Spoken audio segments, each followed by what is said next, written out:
Hello friends. आज मैं आपको महात्मा बुद्ध के बारे में बताने जा रहा हूँ, जो गौतम बुद्ध, जिनका बचपन का नाम जो है वो सिद्धार्थ था।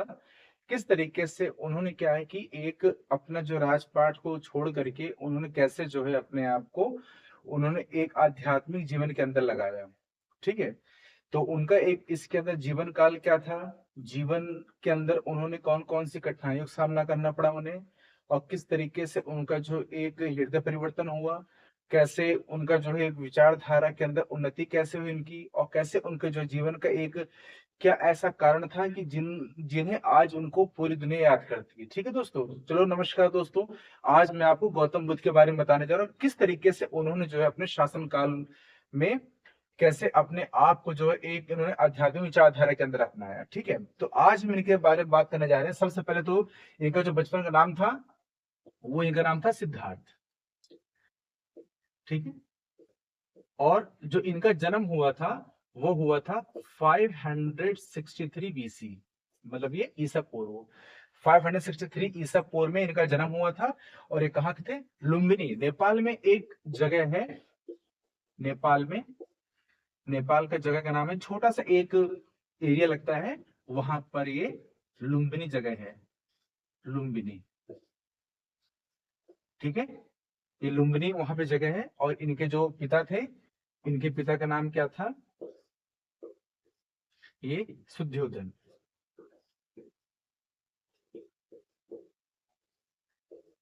और इनकी जो माता थी, माता इनकी थी वो महामाया। ठीक है guys? तो ये इनका छोटा सा एक इनका परिचय ये हो गया।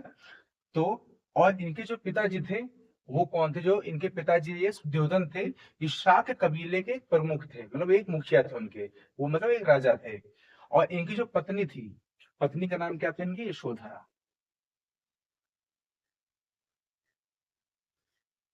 इनकी पत्नी यशोधरा। ठीक है। तो गाइस इस तरीके से क्या है कि इनका जो है ये पूरा, और इनका एक बेटा हुआ था। बेटा मतलब कौन था? उनका बेटे का नाम था, इनका जो पुत्र था, पुत्र का नाम थे इनके राहुल। ठीक है। गाइस देखो, अब क्या हुआ था कि जब इनका जन्म हुआ था, तो इनके जन्म के टाइम पर ये था कि जैसे कि गांव में कोई होते हैं, जैसे घूमते रहते हैं, तो उस तरीके से वहां पर भी कोई सन्यासी महात्मा एक जा रहे थे। तो इनके पिताजी ने क्या किया था, उनके जीवन काल के बारे में उन्हें बताया।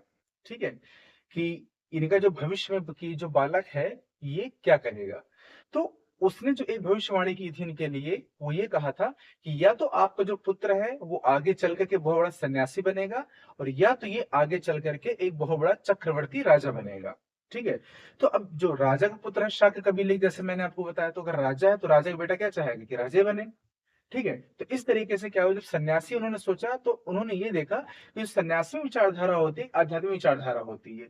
तो उन्होंने ये कहा कि जीवन के अंदर क्या होता है कि जो एक दुख, तृष्णा, इन सब से जब व्यक्ति क्या होता है, जब परेशान होता है, ठीक है, तब क्या करता है, उससे एक उचित ये होता है कि वो व्यक्ति किस तरफ अग्रसर हो जाता है, वो एक सन्यासी जीवन की तरफ अग्रसर हो जाता है।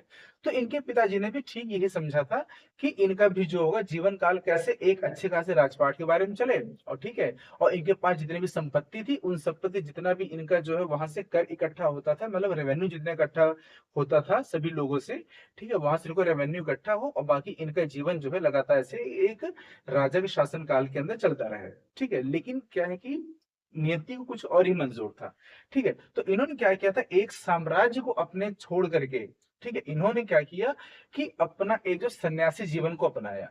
और इनके जो साम्राज्य को छोड़ने का कुछ प्रमुख जो कारण था, वो कौन कौन सा था?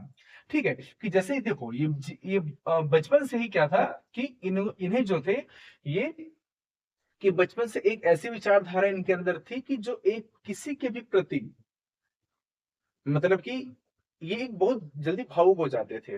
ठीक है। तो उसके सबसे पहला जो एक प्रमुख कारण था इनका सन्यास को अपनाने का, वो आता है चतुर्वर्ण आता है। ठीक है। चतुर्वर्ण के अंदर क्या था कि जब इनके जो एक सारथी थे, जो इनके जो है हमेशा जो पर्सनल इनको लेके घूमते थे, यहाँ वहाँ कहीं भी आना जाना इनको, एक तरफ क्या हुआ जब इनकी पुरानी जागीरों को दिखाए जाने के लिए एक दिन इन्हें घर से इन्होंने बोला सारथी चलो हमें दिखाओ कि हमारे जो जितना भी रेवेन्यू इकट्ठा होता है कहाँ कहाँ से इकट्ठा होता है। तो सारथी ने क्या किया, इनको अपने एक रथ के ऊपर बिठाया और उसके बाद जाके जाके वहां पे घुमाना शुरू किया उनको वहां पर। तो क्या हुआ, रास्ते में इन्हें जो है ये चतुर्वर्ण मिले। चतुर्वर्ण का मतलब ये है, यहाँ पर कुछ ऐसी चार ऐसी चीजें मिली जिसकी वजह से क्या हुआ कि इनका जो है पूरा मन जो है वो एकदम परिवर्तित हो गया। तो सबसे पहले क्या था कि एक जो था वो कौन था, सबसे पहले एक मिला वृद्ध व्यक्ति, वृद्ध व्यक्ति मिला। तो ये कहा गया, इन्होंने पूछा सारथी से कि जैसे वृद्ध व्यक्ति होता है कि ये देखा कि एक वृद्ध जीवन कैसा होता है, जैसे क्या होता है पूरी खाल लटक जाती है उसकी, ठीक है, और जीवन के अंदर क्या होता है बहुत दुख होता है, ठीक है, और उसकी कमर कमर जो होती है वो टेढ़ी हो जाती है, रीढ़ की हड्डी जो होती है वो टेढ़ी हो जाती है, ठीक है। तो इस तरह से बोला कि, तो उन्होंने सारथी से पूछा सारथी है कौन, तो बोला कि ये एक वृद्ध व्यक्ति है, ठीक है, और बूढ़ा व्यक्ति है जो ना तो ठीक से चल पा रहा है और सीधा जो है डंडी के सहारे जो है वो चला जा रहा है, ठीक है। तो पहला एक तो वो था।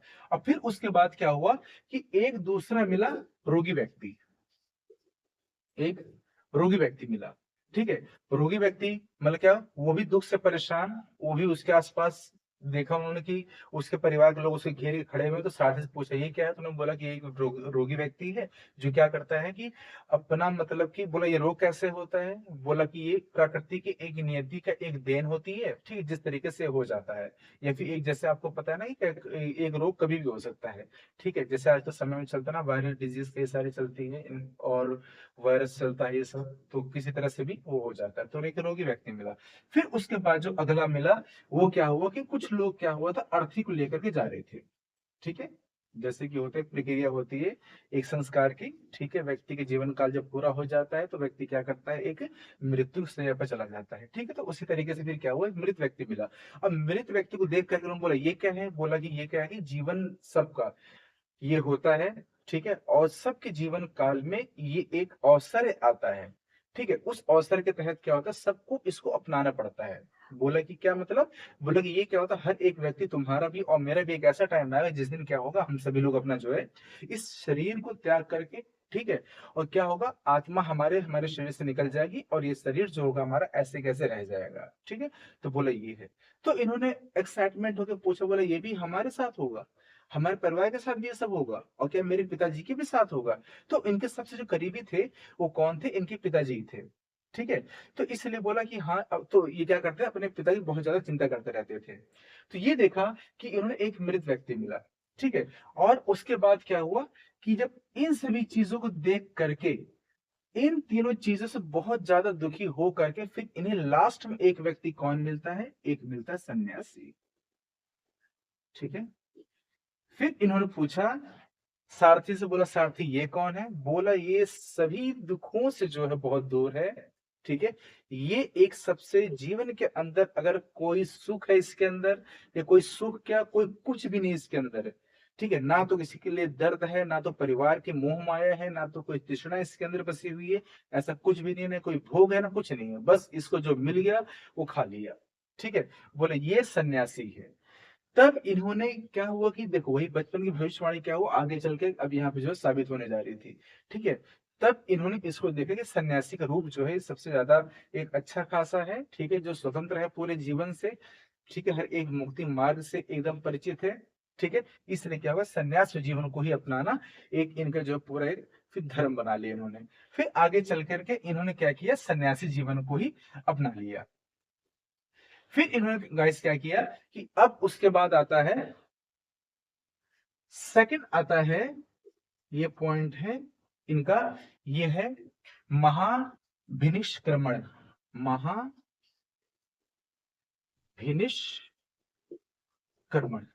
महाभिनिष्क्रमण का मतलब ये होता है कि इन्होंने क्या किया अपने आप को, ठीक है, निष्कासित कर दिया, ठीक है, अपने आप को निष्कासित कर दिया। तो जब इनका निष्कासित हुआ था उस समय पर इनकी आयु कितनी थी, सिर्फ 29 वर्ष की आयु थी बस, ठीक है।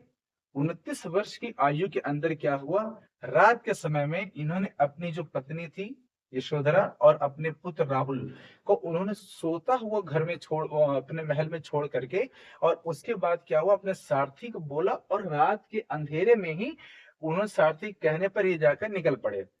और फिर क्या हुआ, जब ये रास्ते में चलते गए तो वहां इनका कहाँ रुकना है कोई इनका ठिकाना नहीं था। ठीक है। अब उसके बाद क्या हुआ, आगे जा करके जंगलों से होते हुए आगे गुजर रहे हैं। ठीक है। तब वहां जा करके इन्होंने क्या किया, अपना पूरा जो है एक सभी वस्त्रों का त्याग किया। एक राजपाट जो महल था इनका, उन सभी वस्त्रों को, मुकुट वगैरह सारा कुछ त्याग करके इन्होंने क्या किया, एक अपना जो है सीधा सन्यासी जीवन को इन्होंने अपनाया इन्होंने। ठीक है। तो सिर्फ 29 वर्ष की आयु के अंदर इन्होंने क्या किया था, उसको अपना लिया, अपना घर परिवार छोड़ दिया। और घर परिवार क्यों छोड़ा था, सिर्फ एक ही इनका उद्देश्य था। वो क्या था कि सिर्फ ज्ञान की प्राप्ति या ज्ञान की खोज। ठीक है। कि ज्ञान किसे कहा जाता है, ज्ञान की विचारधारा क्या है, ज्ञान की प्राप्ति होती है तो लोग व्यक्ति कहाँ तक जाता है। तो जो हर एक व्यक्ति जो होता है कि जो कि इसी चीज से क्या है, अपरिचित है वो, तो उन्होंने क्या किया था, ज्ञान की प्राप्ति के लिए अपना ही राजपाट को छोड़ करके और उन्होंने आध्यात्मिक जीवन को अपना लिया था। फिर उसके बाद हुआ कि इनको, मतलब क्या हुआ देखो, मतलब कि अब उसके बाद अगला पॉइंट आता है कि निर्वाण। निर्वाण का मतलब क्या होता है, निर्वाण का मतलब भी यही होता है, ज्ञान की प्राप्ति। तो ज्ञान की प्राप्ति इनको किस वर्ष में हुई थी, उस टाइम पर इनकी ठीक आयु जो थी वो कितनी थी, ये 35 वर्ष की थी। ठीक है। और फिर इनको देखो कि ये क्या हुआ कि ये बिहार के अंदर एक जगह है जो क्या है, ये बोध गया। ठीक है। वहां पे क्या है, बिहार में एक स्थान है बोध गया, आज के वर्तमान का जो है गया है। ठीक है। वो क्या है, उसके अंदर वहां पर ही इनको जो है एक पीपल के वृक्ष के नीचे, ठीक है, एक पीपल का वृक्ष, पीपल वृक्ष के नीचे इनको जो है ज्ञान की प्राप्ति हुई थी। ठीक है। अब इन्हें जो है, देखो बुद्ध का मतलब क्या होता है, इनका नाम जो वैसे नाम तो गौतम था। ठीक है। और बचपन नाम सिद्धार्थ था इनको। फिर उसके बाद क्या हुआ, इनको बुद्ध क्यों कहा गया, क्योंकि बुद्ध का मतलब ये होता है जिसे ज्ञान की उपाधि मिल जाती है, ज्ञान की प्राप्ति मिल जाती है, उसे ही बुद्ध कहा जाता है। और इनका जो प्रथम उपदेश था, प्रथम उपदेश, नेक्स्ट है प्रथम उपदेश। इनका जो प्रथम उपदेश था, प्रथम उपदेश के अंदर मतलब ये प्रथम उद्देश्य को ही, प्रथम इनका जो एक उद्देश्य मतलब देना, जब इन्होंने अपना पहला एक भाषण दिया था, पहला जो भाषण दिया था, इनके जो एक मित्र थे, मतलब वैसे तो इनके 4 मित्र इनके साथ हमेशा रहते थे। ठीक है। तो इनके साथ एक जो खास जो इनके जो मित्र थे, उन्हीं के सामने इन्होंने अपना जो भाषण दिया था, वो कौन सा कहला था, उसे कहा गया, जो पहला उपदेश था इनका कहला गया धर्म चक्र। प्रथम उपदेश को ही इनके धर्म चक्र को माना जाता है। तो ये पूरा नाम क्या था, धर्म चक्र प्रवर्तन। ठीक है। पहला उपदेश ही इनका कहलाता है धर्म चक्र परिवर्तन। और पहला उपदेश कहां पर दिया था इन्होंने, दिया था सारनाथ के अंदर। ठीक है। तो पहला उपदेश इनका हो गया सारनाथ के अंदर।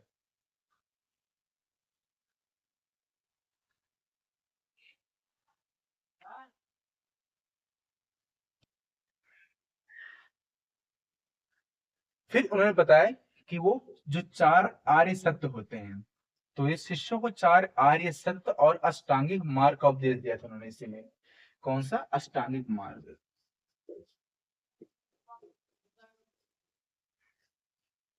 अष्टांगिक जो उपदेश था, जो धर्म चक्र परिवर्तन का, ये क्या था, अष्टांगिक ये मार्ग था। फिर उसके बाद आता है महा महापरिनिर्वाण। महापरिनिर्वाण का मतलब ये हो गया कि जो महापरिनिर्वाण मतलब क्या था, कि इसका मतलब ये हो गया कि जैसे जो 438 ईसा पूर्व में कुशीनगर उत्तर प्रदेश में इन्होंने जो है 80 वर्ष के महापरिनिर्वाण मतलब हो गया इनकी जो मृत्यु होती है। ठीक है। मतलब मैं यहाँ पे लिख देता हूँ। अब देखो गाइस, आपको ऐसे ही याद करना पड़ेगा। ठीक है। सीधा डायरेक्ट आप ऐसे इसको याद नहीं कि जन्म मृत्यु, ऐसे इसको ऐसे नहीं करेंगे आप, ठीक है। उसका कहा गया ठीक है, महापरि महापरिनिर्वाण। महापरिनिर्वाण कब हुआ था इनका? 483 बीसी, मतलब ये ईसा पूर्व में। और कहां पर था ये, किस जगह पर? ये कुशीनगर, उत्तर प्रदेश का कुशीनगर।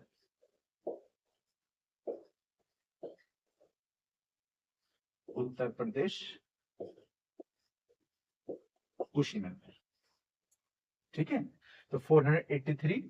देखो गाइस, अब यहाँ पर क्या है कि देखो, जन्म तो इनका था 563, ठीक है। और यहाँ पर 483 डेट मैंने इसको उल्टा क्यों लिखा, क्योंकि ये जो बीसी है इस कारण से, ईसा पूर्व, ठीक है। तो आपको इतिहास के बारे में तो इतना ख्याल पता है कि डेट उल्टी कब होती है, ठीक है। अब उसके बाद आता है, हम बात करते हैं कि महात्मा बुद्ध के जो एक उनका उपदेश और इनकी जो प्रमुख शिक्षाएं हैं वो क्या है।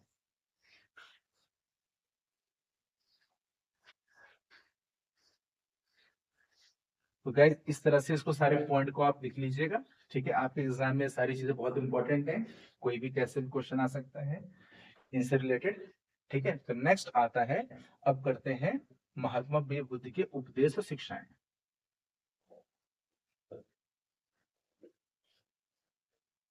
ठीक है। तो ये शिक्षाएं कौन कौन सी इनकी है? तो इन्होंने जो है 4 आर्य सत्य बताए थे इन्होंने। 4 आर्य सत्य कौन कौन से? सबसे पहला बताया था 4 आर्य सत्य क्या होता है।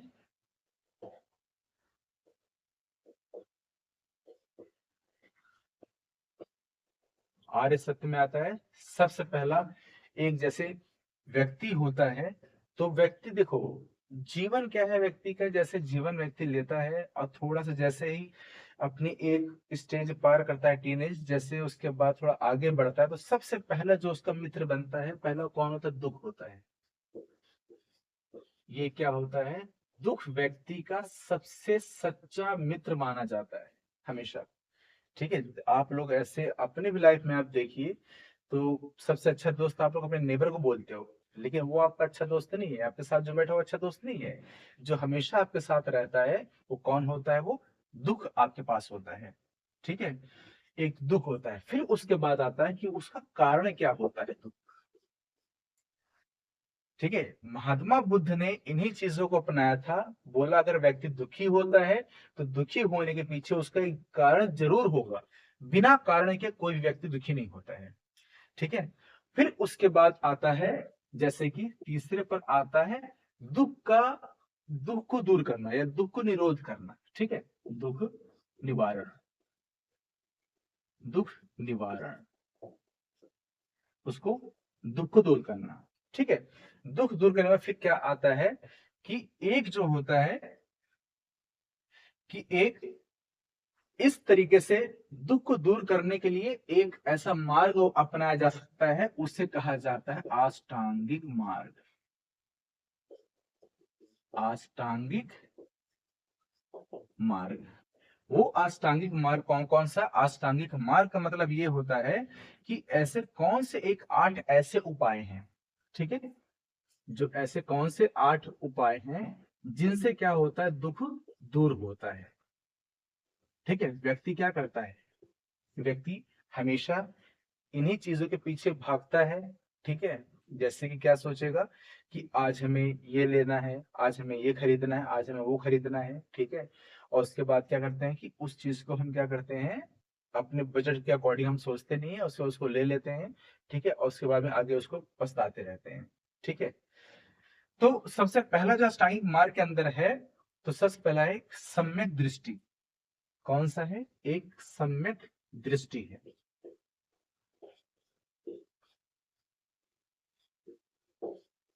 सम्यक दृष्टि का मतलब ये होता है कि हम क्या करते हैं, उस चीज को क्या करते हैं, देखते हैं, देख करके उसको हमें लालच आता है। दूसरा क्या होता है? दूसरा होता है सम्यक संकल्प। संकल्प, हमने प्रण कर लिया है कि उस चीज को पाना है किसी भी तरह से, तो उस वस्तु को उपभोग के लिए उसको हम पाके रहेंगे। और तीसरा क्या होता है? वाक। फोर्थ क्या है? कर्म। वाक मतलब क्या हो गया कि हमने उस चीज के लिए सोचा और अपने जहन के अंदर हमने उसको उतारा, फिर उसको पाने की इच्छा हमें हो जाती है। ठीक है। फिर उसके बाद आता है आजीविका।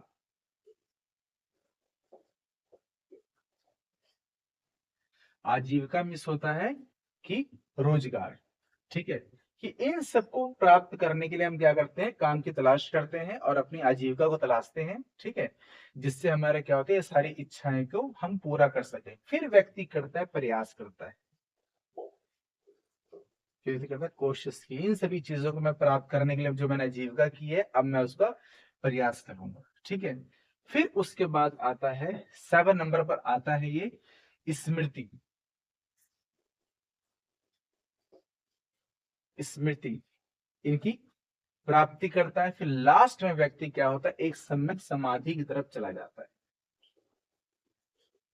सम्यक समाधि, ये सारा क्या है, अष्टांगिक मार्ग कहलाता है। कि व्यक्ति के जीवन में शुरू से लेकर के अंत तक इसका व्यक्ति इन्हीं सब चीजों से प्रभावित रहता है। ठीक है। अब उसके बाद आता है कि बुद्ध के जीवन की जो है प्रमुख घटनाओं के नाम कौन कौन से। जैसे मैंने आपको पहले बता दिया, जन्म इनका लुम्बिनी में हुआ था, और गृह त्याग उन्होंने महाभिषीकरण कहलाता है, और ज्ञान की प्राप्ति इनको बोध गया के अंदर हुई है। ठीक है। और इनका पहला उपदेश कहाँ पे दिया था, इन्होंने सारनाथ में दिया था। ठीक है। और मृत्यु इनकी कहाँ पर हुई थी, कुशीनगर के अंदर हुई थी। फिर उसके बाद ये देखा जाता है, देखो 4 आर्य सत्य कौन कौन से हैं। ठीक है। वो भी मैंने बता दिया है कि जैसे 4 आर्य सत्य कौन कौन से होते हैं। संसार जो है दुखमय होता है, दुखी होता है। और उसके बाद दुख का कारण है व्यक्ति तृष्णा। तृष्णा मीन्स व्यक्ति की लालच। संसार के अंदर दुखमय का कारण क्या होता है, सबसे पहला क्या, व्यक्ति दुखी क्यों है, क्योंकि उसके पास क्या है, तृष्णा है, भोग विलास है, लालच है। फिर उसके बाद अन्य सिद्धांत ये क्या, ये कहे जाते हैं कि ये जो अष्टांगिक मार्ग है, यह मार्ग एक मध्यम मार्ग कहलाता है। इस मार्ग को कहा जाता है कि मध्यम वर्ग का, मध्यम ये मार्ग कहलाता है। ना अधिक ये कठोर तप से मिलता है, ना अधिक ये भोग कर सकता है व्यक्ति इन सब चीजों के लिए। ठीक है। फिर आता है कि निर्वाण। निर्वाण जो है ये अन्य सिद्धांतों में इनका है, वो क्या क्या है, इन सिद्धांतों के अलावा कुछ और चीजें, वो क्या होता है निर्वाण। देखो, निर्वाण का मतलब ये हो गया कि जैसे कि एक जो व्यक्ति है वो क्या है, तृष्णा का पूरा अगर नाश कर देगा व्यक्ति, मतलब अपनी इच्छाओं को पूरी खत्म कर देगा, तब जाकर के उसको निर्वाण की प्राप्ति हो सकती है। अगर व्यक्ति चाहता है कि ठीक है मैं पूरी तरह से क्या है स्वतंत्र हो जाऊं, तो जैसे मैंने स्टार्टिंग बताया कि महात्मा बुद्ध ने भी क्या किया था कि अपना जो है एक कौन सा, एक सन्यासी का चोला पहन करके उन्होंने फिर क्या हुआ, एक ज्ञान की प्राप्ति के लिए उन्होंने आगे प्रयास किया। ठीक है।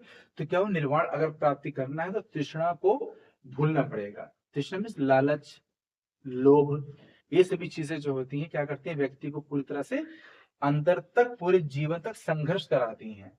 ठीक है। तो पहला यही हो गया कि निर्वाण जो तृष्णा का पूर्ण नाश होता है, नाश कर देना ही निर्वाण की प्राप्ति होगी। व्यक्ति निर्वाण अगर प्राप्त करना चाहता है तो अपना लालच को छोड़ देना होगा उसको। और फिर है अनित्य अस्थिरता है, अनित्य अस्थिरता। सेकंड है अनित्य स्थिरता।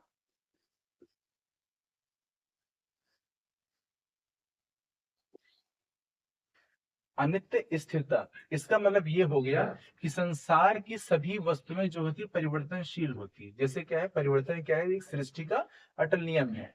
तो संसार की जितनी भी सभी वस्तुएं हैं वो क्या है, परिवर्तनशील होती हैं। ठीक है।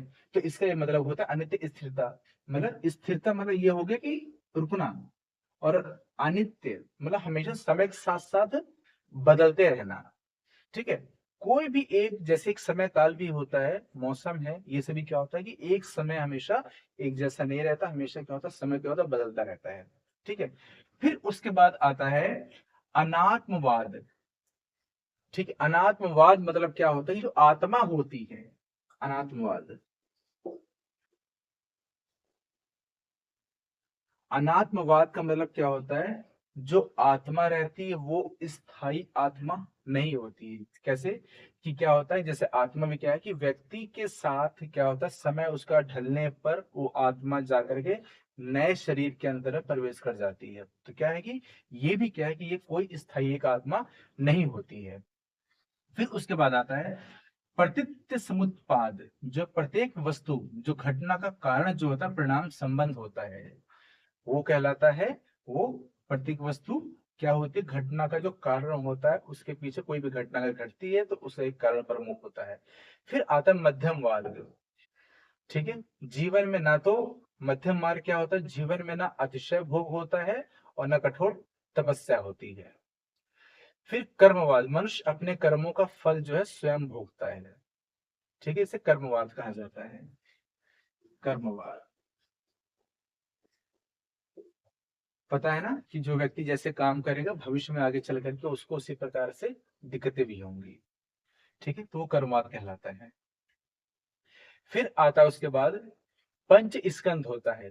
पंच स्कंद का मतलब ये होता है कि पांच तत्व जिनसे क्या है मानव जीवन बनता है। पांच पंच स्कंद। नेक्स्ट, पंच स्कंद। पंच स्कंद का मतलब क्या है ये, जिसके अंदर क्या है, व्यक्ति का जो होता है जिनसे पांच तत्व जिनसे क्या है मानव जीवन बनता है। ठीक है, तो पंच स्कंद में सबसे पहला चीज क्या आता है, एक व्यक्ति का जो होता है एक रूप होता है। रूप मतलब क्या है, व्यक्ति का शरीर। ठीक है, संरचना तैयार है ना, एक पूरी बॉडी। ठीक है, ये क्या होता है इसका, ये व्यक्ति का ये रूप है, शरीर है। ठीक, जिससे व्यक्ति की पहचान होती है। ठीक है, जीवों की एक पहचान होती है, तो वही ये रूप कहलाता है। फिर सेकंड आता है वेदना।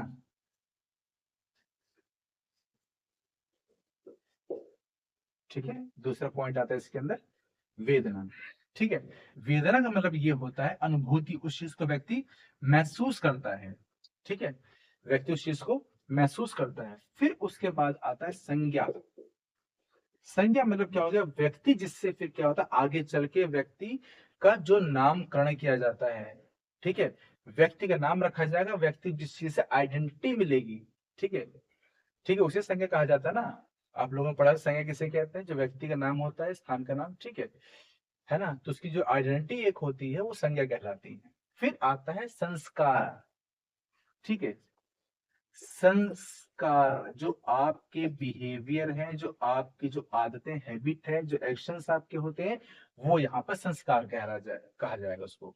ठीक है, फिर उसके बाद आता है फिफ्थ पर आता है चेतना।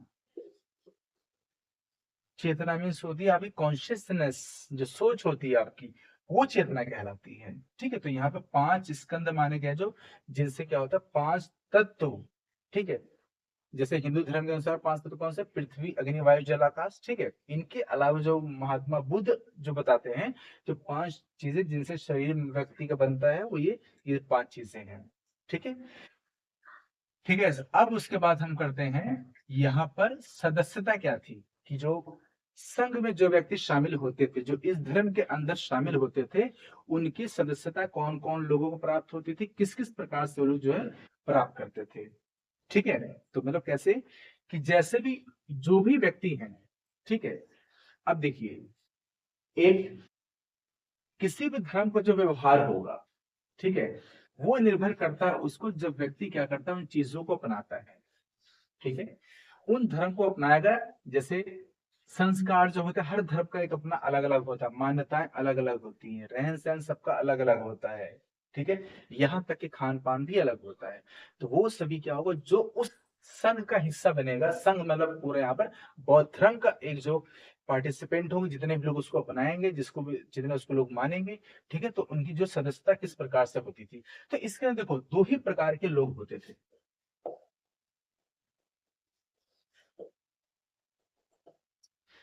सदस्यता में कौन कौन से लोग थे, जिसके अंदर भिक्षु और भिक्षुणी, दो प्रकार के लोग थे। कौन से, भिक्षु और दूसरा भिक्षुणी।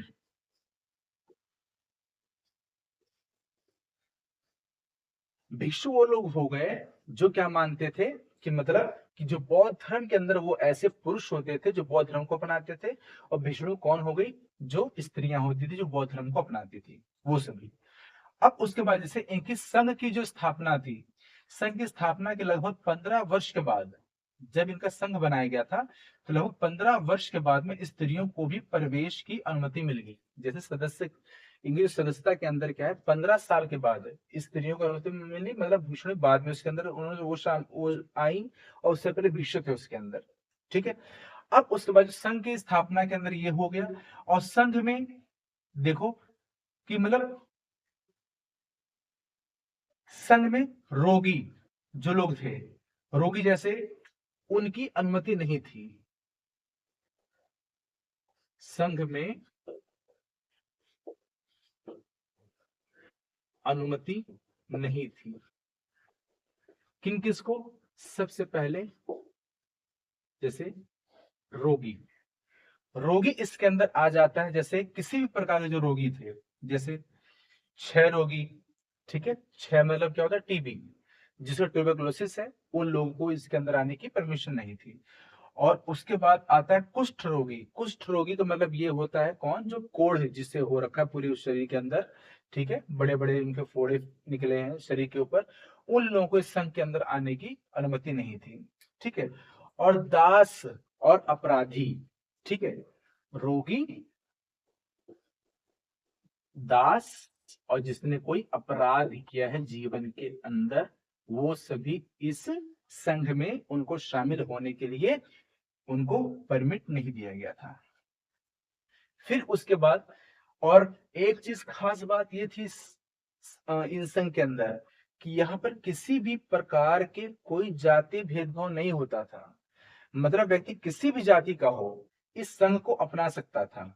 ठीक है, तो इस पॉइंट को ध्यान रखना हमेशा, कभी भी जो है जातियों का इसके अंदर कोई भी विशेष ऐसा वर्णन नहीं किया गया कि खास करके इसी जाति के लोग इसमें संघ में शामिल होंगे, अदरवाइज कोई भी कास्ट के लोग जो भी होंगे जाकर के उस धर्म को अपना सकते थे और उस धर्म में शामिल हो सकते थे, तो ना ही कभी धर्म परिवर्तन करना किसी को, ना कुछ करना है।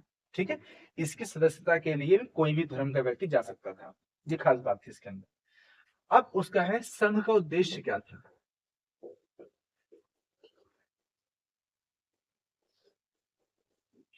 संघ के उद्देश्य का मतलब ये था यहाँ पर कि भिक्षुओं के अध्ययन एवं मनन के लिए मठों का निर्माण किया गया था। मतलब मठ मतलब क्या था, मठ का निर्माण किया गया, संघ का उद्देश्य था कि ये मठों का निर्माण, मठों का निर्माण का मतलब ये होता है जहां पर सभी भिक्षु और भिक्षुणी एकांत रह सके वहां पर, ठीक है, और अपनी अपनी जो इसको बौद्ध धर्म को आगे संचालित करने में मदद कर सके। ठीक है, तो ये था कि संघ का उद्देश्य यही था कि भिक्षुओं के अध्ययन और मनन, मनन मीन्स उसको गहराई से सोचने के लिए, कॉन्शियसनेस को अपने मजबूत करने के लिए। ठीक है, कहते जब कोई व्यक्ति गहनता से बैठ करके किसी चीज को सोचता है, तब उसे पता चलती कि एक्चुअल में उसके पास कौन कौन सी ऐसी जो है शक्ति है जिनसे वो अपना विकास कर सकता है। ठीक है, तो एक जो जड़ चेतन होता है, जो कॉन्शियसनेस होता है, वही क्या होता है, हमारा एक सबसे बड़ा हथियार होता है। ठीक है, जो हमें अपने आत्मिकता को जानने के लिए और अपने आप को साबित करने के लिए जो क्या करता है, अपना एक विशेष जोर लगाता है। ठीक है, तो वही एक हमारा कॉन्शियसनेस ही एक ऐसी ताकत होती है हमारी। ठीक है, तो क्या करते थे जितने भिक्षु अभिक्षुणी लोग थे इसके अंदर, वहां जाकर के अपना ये मठों में जाकर के अपना एक तपस्या वगैरह करते थे ये। ठीक है, और यहाँ पर क्या किया, मठों का निर्माण मतलब क्या होगा, जैसे विहार करने के लिए, विहार मतलब होता है भ्रमण, विहार के लिए भी किया गया। विहार मीन्स क्या होता है, विहार, ठीक है, विहार का मतलब होता है भ्रमण करना, भ्रमण करना उस पर, ठीक है, घूमना, मतलब वहां पर घूमना और जा जाके वहां पर लोगों को उपदेश देना। ठीक है, ये भ्रमण कहलाता है। और यहाँ पे क्या हुआ कि जैसे धर्मोपदेश देने के लिए दार्शनिक और भिक्षुओं की सहायता ली गई। यहाँ पर धार्मिक धर्मोपदेश, धर्मोपदेश का मतलब ये होता है इनका उपदेश देने के लिए, ठीक है, धर्मोपदेश,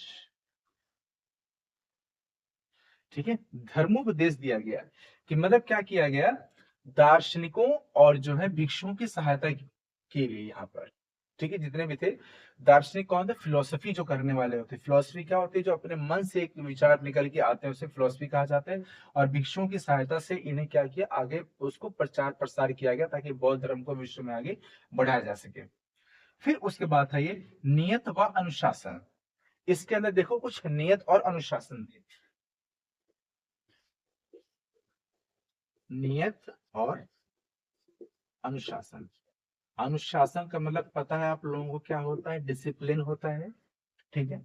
नियत मतलब ये होता है प्रतिदिन की जो क्रियाएं होती हैं वहां पर जो की जाती थी उन सभी को नियति कहा जाता है, ठीक है। और जैसे उसके अंदर जो प्रमुख नियत अनुशासन क्या था, भिक्षुओं के लिए विशेष नियम थे वहां पर, वो कौन सा था, क्या उनका आचरण, पहला चीज उनका आचरण, ठीक है।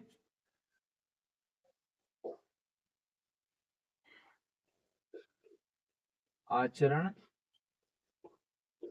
भोजन उनका, आचरण में उनका व्यवहार किस प्रकार से होना चाहिए, और उसके बाद भोजन और वस्त्र और उनका निवास स्थान, ठीक है, जिस स्थान पर वो लोग रह रहे हैं, ठीक है, कि उसका जो निवास है वो किस प्रकार से होता है। तो संघ में प्रवेश के लिए प्रक्रिया क्या क्या थी, संघ में प्रवेश की प्रक्रिया थी कि सर को मुंडवाना, अपना सिर मुंडवाना मतलब अपने बाल को पूरा निकाल देना, ठीक है, पूरे शरीर को पूरा क्या करना, सर से बाल को निकाल देना, ठीक है, सिर मुंडवाना। और दूसरा क्या था इसमें, एक पीला वस्त्र धारण, पीला वस्त्र धारण करना, ये इनका प्रक्रिया था, इनका नियति थी, ठीक है। आचरण का ऐसा होना मतलब वहां पर इस तरीके से अपनाए जाते थे।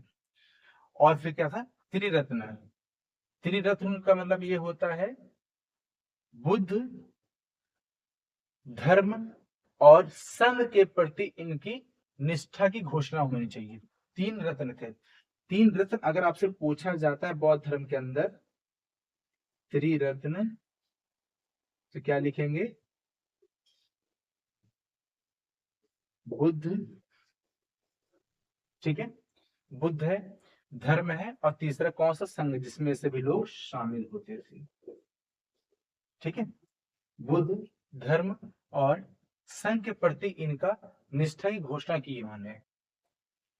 तो और उसके बाद फिर शिक्षा ग्रहण करके भिक्षु रूप में नियुक्ति इनकी हुई। फिर जब उसके बाद क्या होता था, शिक्षा ग्रहण इनको हो जाती थी,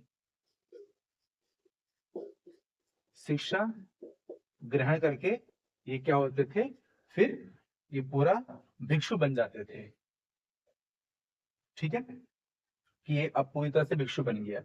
भिक्षु का मतलब ये होता है कि जा करके जो परिवार से एक मुक्त है और घूम करके जो उससे अगर कभी इनको भोजन मिल गया तो भोजन को ग्रहण कर लेते थे, ठीक है, और अगर नहीं मिला तो उस भोजन को ग्रहण नहीं करते थे। और खास करके एक चीज और है कि अगर जिस घर के अंदर जो इन्हें एक विशेष प्रकार का भोजन, अगर मान लीजिए जैसे किसी भी एक पावन अवसर पर कहीं पर भी अगर कुछ हो रहा होगा, अगर वहां पर उन चीजों की प्राप्ति होती थी तो ऐसे भोजन का ये लोग तिरस्कार करते थे, ये सीधा साधारण सिंपल सा भोजन को ही ग्रहण करते थे और इन्हें किसी प्रकार के भोजन से कोई भी मतलब नहीं था, ठीक है, ये हो गया। नेक्स्ट पॉइंट है अब हमारा संघ का संचालन कैसे होता था, संघ का उद्देश्य समझ आ गया। अब मैं आपको समझाता हूँ संघ का संचालन कैसे किया जाता था। वह सारे पॉइंट को अच्छी तरह से आप रिवाइज कर लेना और नोट्स इसको बनाते रहना, ठीक है, नहीं तो आप लोग इसको भूल जाएंगे, ठीक है। संघ का संचालन, संघ का संचालन कैसे किया जाता था इनका, कि संघ का संचालन जो था गणतांत्रिक आधार पर होता था। गणतांत्रिक मतलब होता है कि पूरा देखो डेमोक्रेसी नहीं थी इनकी कि यहाँ पे डेमोक्रेसी चल रही है, ऐसा कुछ नहीं था, कि सभा के अंदर जो निर्णय होते थे वो बहुमत के आधार पर लिए जाते थे, ठीक है, कैसे, बहुमत के आधार पर इनमें निर्णय होता था, बहुमत के आधार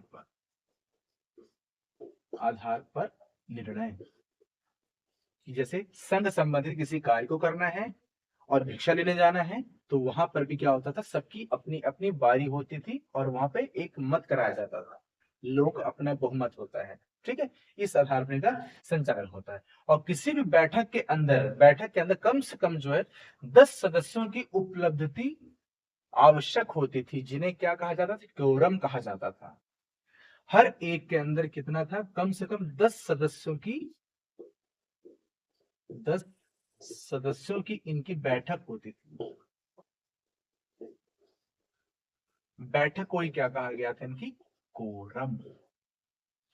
ठीक है, ये था।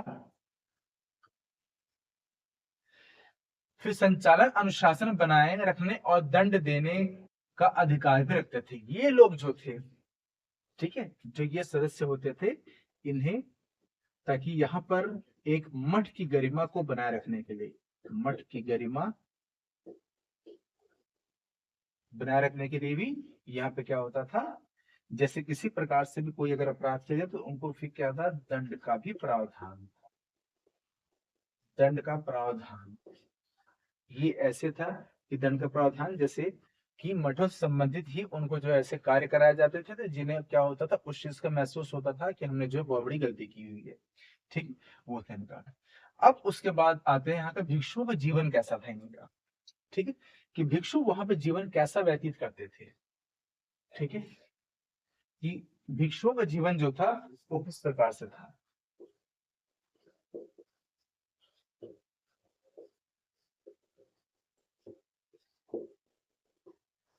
भिक्षुओं के जीवन के लिए, जैसे आपको पता है कि यहाँ पर सदाचार और एक तरीके से अपनाया गया था बौद्ध धर्म के अंदर, ठीक है, और इस तरीके से ये था कि संघ के लिए सबसे पहला क्या था, जैसे भिक्षु और भिक्षुणी है, उनका काम क्या था, भीख मांगना, ठीक है।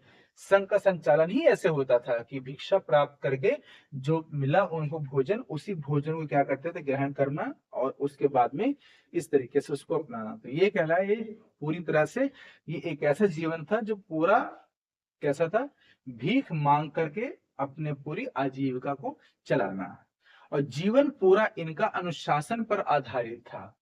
हम जैसे लोग तरह नहीं थे कि सुबह 8 बजे, कोई 10 बजे उठ रहा है, कोई 12 बजे उठ रहा है, ऐसा कुछ ना, एक अनुशासन होता था, उस अनुशासन को पूरा करना था, ठीक है, एक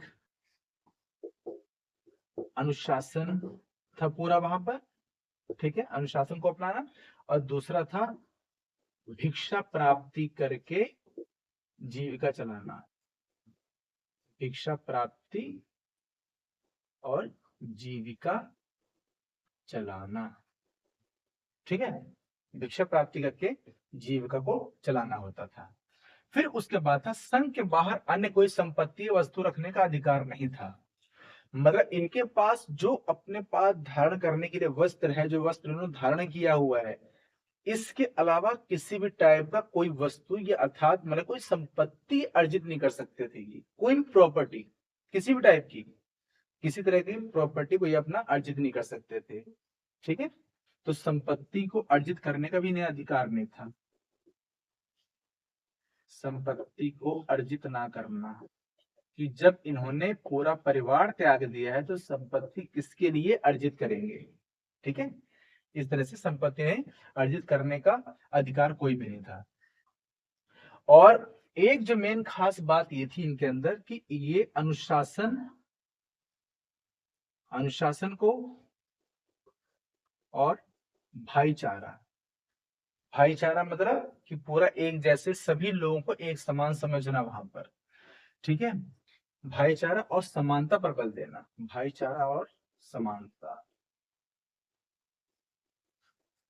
समानता पर बल